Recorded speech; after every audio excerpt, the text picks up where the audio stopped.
英語聞き流しリスニング、英語テキストと MP3 音声ダウンロードはホームページからご利用いただけます。88thpp.com 88thpp.com Briar Rose. A long time ago there were a king and queen who said every day, "Ah, if only we had a child." But they never had one. But it happened that once when the queen was bathing, a frog crept out of the water onto the land, and said to her, "Your wish shall be fulfilled. Before a year has gone by, you shall have a daughter." What the frog had said came true, and the queen had a little girl who was so pretty that the king could not contain himself for joy, and ordered a great feast. He invited not only his kindred, friends and acquaintance, but also the wise women, in order that they might be kind and well disposed towards the child. There were 13 of them in his kingdom, but, as he had only 12 golden plates for them to eat out of, one of them had to be left at home. The feast was held with all manner of splendor, and when it came to an end the wise women bestowed their magic gifts upon the baby. One gave virtue, another beauty, a third riches, and so on with everything in the world that one can wish for. When 11 of them had made their promises, suddenly the 13th came in. She wished to avenge herself for not having been invited, and without greeting, or even looking at anyone, she cried with a loud voice, "The king's daughter shall in her 15th year prick herself with a spindle, and fall down dead." And, without saying a word more, she turned round and left the room. They were all shocked, but the 12th, whose good wish still remained unspoken, came forward, and as she could not undo the evil sentence, but only soften it, she said, "It shall not be death, but a deep sleep of 100 years, into which the princess shall fall." The king, who would fain keep his dear child from the misfortune, gave orders that every spindle in the whole kingdom should be burnt. Meanwhile the gifts of the wise women were plenteously fulfilled on the young girl, for she was so beautiful, modest, good-natured, and wise, that everyone who saw her was bound to love her. It happened that on the very day when she was 15 years old, the king and queen were not at home, and the maiden was left in the palace quite alone. So she went round into all sorts of places, looked into rooms and bedchambers just as she liked, and at last came to an old tower. She climbed up the narrow winding staircase, and reached a little door. A rusty key was in the lock, and when she turned it the door sprang open, and there in a little room sat an old woman with a spindle, busily spinning her flax. "Good day, old dame," said the king's daughter, "what are you doing there?"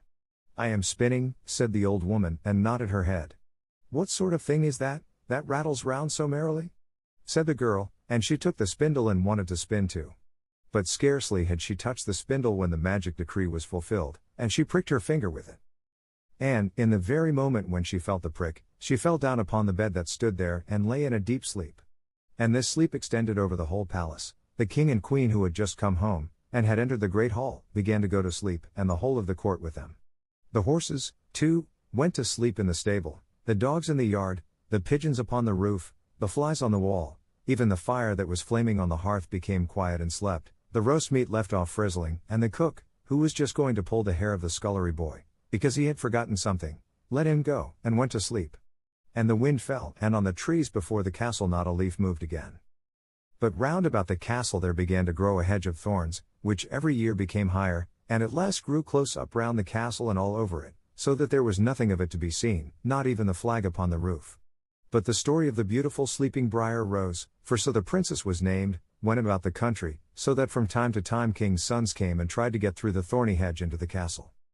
But they found it impossible, for the thorns held fast together, as if they had hands, and the youths were caught in them, could not get loose again, and died a miserable death. After long years a king's son came again to that country, and heard an old man talking about the thorn hedge, and that a castle was said to stand behind it in which a wonderfully beautiful princess, named Briar Rose, had been asleep for 100 years, and that the king and queen and the whole court were asleep likewise. He had heard, too, from his grandfather, that many kings' sons had already come, and had tried to get through the thorny hedge, but they had remained sticking fast in it, and had died a pitiful death. Then the youth said, "I am not afraid, I will go and see the beautiful Briar Rose." The good old man might dissuade him as he would, he did not listen to his words. But by this time the 100 years had just passed, and the day had come when Briar Rose was to awake again. When the king's son came near to the thorn hedge, it was nothing but large and beautiful flowers, which parted from each other of their own accord, and let him pass unhurt, then they closed again behind him like a hedge.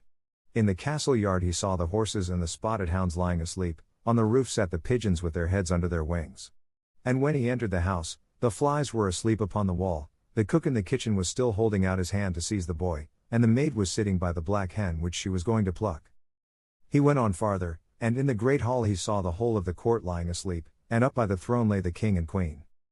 Then he went on still farther, and all was so quiet that a breath could be heard, and at last he came to the tower, and opened the door into the little room where Briar Rose was sleeping. There she lay, so beautiful that he could not turn his eyes away, and he stooped down and gave her a kiss.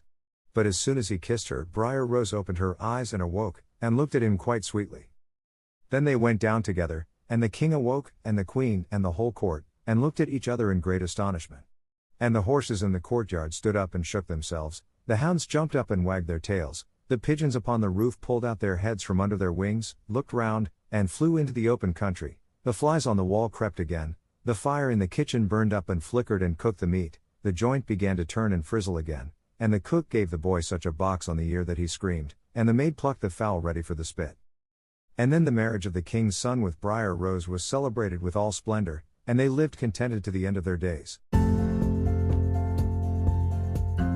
英語聞き流しリスニング、英語テキストと MP3 音声ダウンロードはホームページからご利用いただけます。88thpp.com、88thpp.com